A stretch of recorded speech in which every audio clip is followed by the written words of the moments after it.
The dorm hall smelled like old carpet and instant coffee, but I didn't notice. All I remember was a night I cried alone in my room, replaying words I wished I could erase, mistakes I couldn't undo. Romeo had knocked softly, holding a cup of tea like he knew I needed it without asking. He didn't push. He didn't judge.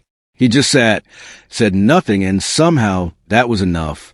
I had never met anyone who could hold space for my pain. And yet months later, I realized that quiet patience had begun to rewrite everything I thought I'd lost.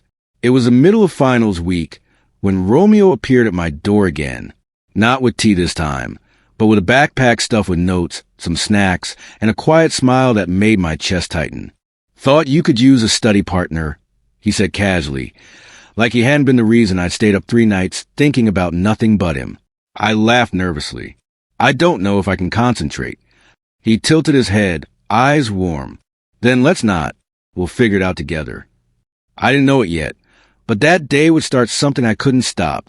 We studied at my tiny dorm desk. Papers scattered like the chaos in my mind. He asked the right questions, explained things patiently, and somehow I felt safe enough to laugh again. I caught myself staring, tracing the line of his jaw, the way his hair fell over his forehead. Every glance from him felt like a gentle reminder that not all closeness ended in heartbreak. At one point, our hands brushed while reaching for the same notebook. I froze. He looked at me, eyes soft, lips curved in that easy smile. No words were spoken, but in that moment, the past started to feel a little lighter. Dinner was a mess of takeout containers and laughter. Romeo teased me about my insistence on color-coded notes, and I snapped back playfully, forgetting that my walls weren't up for him to see through yet. But he didn't flinch. Instead, he leaned back, grinning, and said, "You're exactly as complicated as I thought, and I like it." The words hit differently than anyone else's had. I wanted to argue, but all I could do was smile, because it felt good to be seen, really seen. Later, as he packed up to leave, he paused at the door. "See you tomorrow?" he asked, like it was the most normal thing in the world. I nodded before I realized my voice had almost cracked. The next morning, he was at the library when I arrived. I had convinced myself I was ready to focus. But the second I saw him, all thoughts of textbooks and exams vanished. He waved, a small mischievous smirk tugging at his lips. "Don't tell me you're skipping breakfast again," he said. "I'm not hungry," I muttered.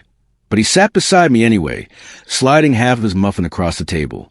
We talked quietly, laughter threading between whispered confessions about college life, about mistakes, about dreams we hadn't shared with anyone else. Every word pulled me further out of the shadows of my past. And for the first time in months, I felt like someone truly believed I could heal. Evenings were the worst, when silence returned and memories crept in like shadows. But Romeo had this habit of showing up just when I needed a reminder that I wasn't alone. One night, he found me staring at my window, phone untouched, music muted. He didn't ask questions. He simply stood there, leaning lightly against the frame, and hummed a song I'd been too sad to finish. I turned to him, eyes wide, because he wasn't just filling the silence. He was making it safe.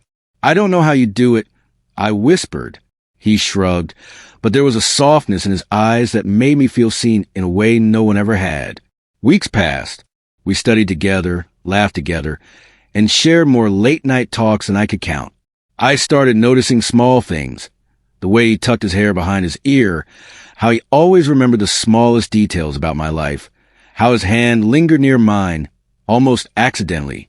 One night, we stayed up until 3 a.m., sprawled on my dorm floor with notebooks around us.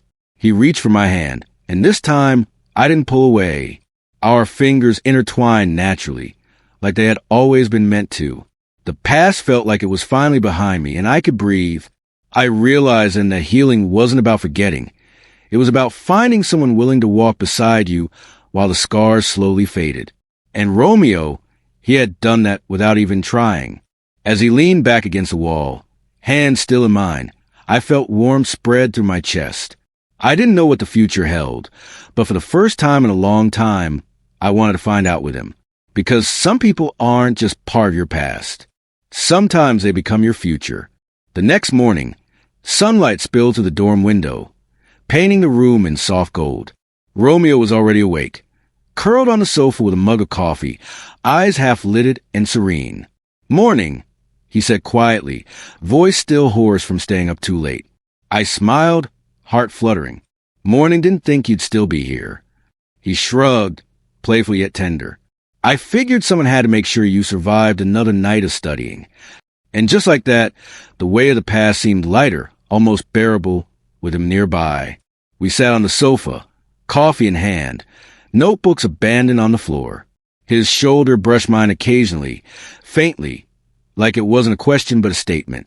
"You've changed," I said softly, unsure if I meant the healing or me noticing him differently. He raised an eyebrow. "How do you mean?" I don't feel so broken anymore," I admitted, fingers curling around my mug. Romeo looked at me, eyes softening, and I realized he understood without needing words. "I'm glad," he said simply. The quiet between us was comfortable, weighted with everything we'd said and everything left unsaid. The days blurred together, classes, study sessions, late-night snacks, and laughter that filled the small dorm like music. Romeo had a way of listening that made even my darkest memories feel smaller, less sharp. One evening, I caught him staring at me while I was sketching in my notebook. "Something on your mind?" I asked. He hesitated, fingers tapping lightly on the edge of his mug. "Just thinking, you've grown so much. And somehow I'm glad I got to see it." Heat rushed to my cheeks. I wanted to tell him how much he had changed me, how much he had healed me, but words caught in my throat. A week later, rain poured outside, drumming softly on the window panes. We shared an umbrella on the way back from the library, pressed close to avoid getting soaked. His hand brushed mine intentionally this time, lingering. The world outside blurred into gray. Inside that small bubble, only we existed. "You're warm," he whispered. "Not just because of the umbrella," I murmured, voice barely audible. He laughed softly, low and intimate, and the sound wrapped around me like a blanket. For a moment, nothing else mattered. Not the past, not the heartbreak, not the fear. That night, we ended up on the dorm roof, rain-soaked hair and jackets clinging, hearts still racing. We sat shoulder to shoulder, watching the city lights twinkle through mist. "You know," he began, "I never thought someone could make me feel so at home." I looked at him, heart skipping. "Me neither." Silence stretched between us, comfortable and tender. Then his hand found mine, fingers interlocking naturally. I turned toward him, face flushed, and for the first time, I didn't feel scared. This wasn't just healing anymore. This was something deeper, something I wanted to hold on to. The first kiss was quiet, tentative, and perfect. A soft brush of lips under the dorm roof, rain misting around us, hearts racing but calm at the same time. We pulled back slightly, foreheads touching, breath mingling. You're incredible," I whispered. He smiled, brushing a wet strand of hair from my face. "And you've healed me more than you know," he replied. We laughed softly together, the tension of months melting into warmth and certainty. For the first time, I didn't feel broken. I didn't feel afraid. I felt found. The rest of the semester passed in a blur of study sessions and quiet nights together. He became my anchor, my confidant, my safe place. And one evening, while packing my bag after another late-night study session, he looked at me and said, I think it's not just about healing anymore." I smiled, fingers brushing his. "I think I was waiting for you to say that."